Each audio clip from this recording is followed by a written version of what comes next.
د پی ایس ایل په لومړني میچ کې د حیدرآباد لوبډلی په وجه باندې د بال رنګ چې کوم دی هغه بدل شو، د بال رنګ پینک کلر شو. د پی ایس ایل په دې پی ایس ایل کې د حیدرآباد چې کومه لوبډله ده د هغوی د شرټ رنګ سور غونتی و، نو هغوی په خپل بال چې کوم دی اکثر د شاین کولو دپاره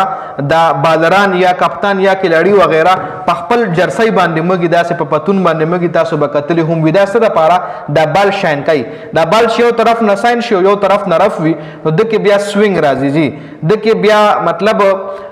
بالر په دې بال کې سوینګ راوستلو دپاره بال شاین کوي. نو دغه رنګ بال شاین کولو په وجه هغې د جرسی نه رنګ ونیو هغه بال. نو اوس د هغې باندې شعیب اختر یو زبردست بیان جاری کړی دی. شعیب اختر ویلي چې دا ډېره د بېعزتۍ خبره ده، ما په یو لیګ کې هم داسې نه دي کتلي چې یو بال د جرسی د رنګ په وجه باندې بدل شي، او چې کله یو ټیم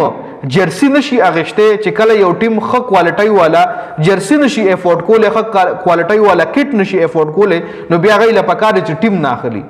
بیا هغوی له پکار دی چې په پی ایس ایل کې ټیم نه اخلي، د پی ایس ایل کوالټي دی خرابوي. دې نه علاوه شعیب اختر مزید ویلي چې د ټیم چې کوم کپتان دی لبوشین هغه آلریډي د دې حوالې سره انسلټنګ الفاظ جاری کړي هم دي. نو شعیب اختر